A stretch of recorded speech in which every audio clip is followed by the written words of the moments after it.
Okay, right, quite a lot has happened since we arrived in Puertocitos.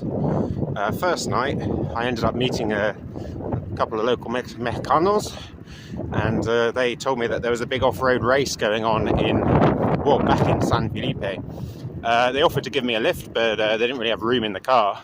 Fortunately, a couple from Oregon overheard, and they actually offered to give me a lift back in their camper van. So yeah, ended up going back to San Felipe. Went to a Mexican birthday party for a 2-year-old, which was interesting.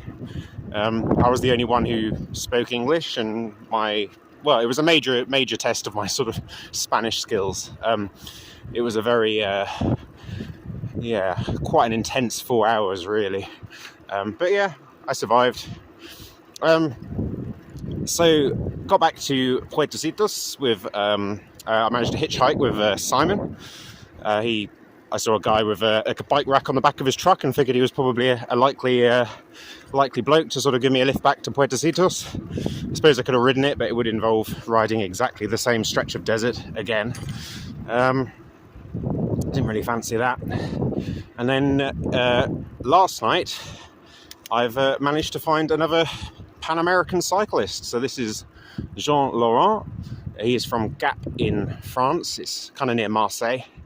And he started in Whitehorse, Canada, heading down to Ushuaia, Argentina. I think we both established that we're not interested in doing any sort of great athletic endeavours. We just kind of want to enjoy the ride and get there. So I think we actually might be able to be relatively compatible sharing the road.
Just had a nice long lunch and got all of our water bottles filled up.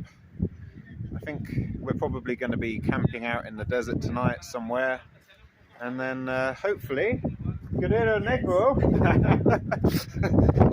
Guerrero Negro tomorrow. Maybe it's going to be a long ride, but it's possible. Okay. Impossible n'est pas français. Yeah. It's not possible, it's not French. No, it's not French. Oh, no anglais. Okay, let's go. Allez.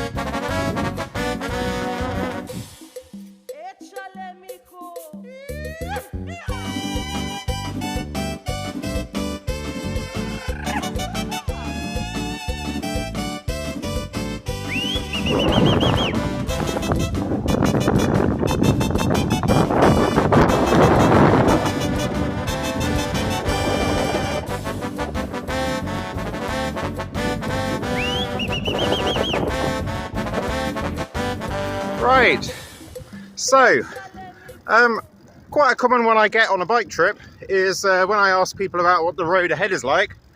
I'll get something to the effect of, oh, you better watch out, there's going to be a lot of hills, you're going to really struggle. Which I guess for a non-cyclist, or I suppose even amongst cyclists, maybe there's a few who aren't a big fan.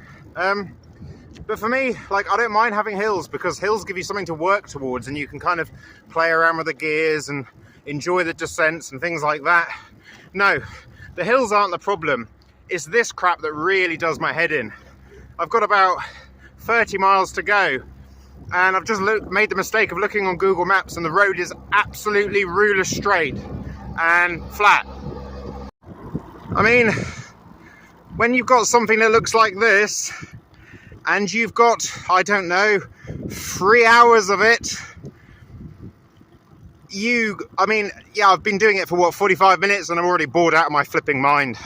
I usually don't get too bored on a bike trip, but this sort of stuff, oh, it's just tedious. Yeah, there's a slight up and down, but absolutely nothing going on. You kind of got to make your own fun up here, and yeah, I don't know. I'm tempted just to get the sort of little Spanish dictionary out in front of me and just start working my way through that or something. There really is absolutely nothing going on out here, except for the occasional car.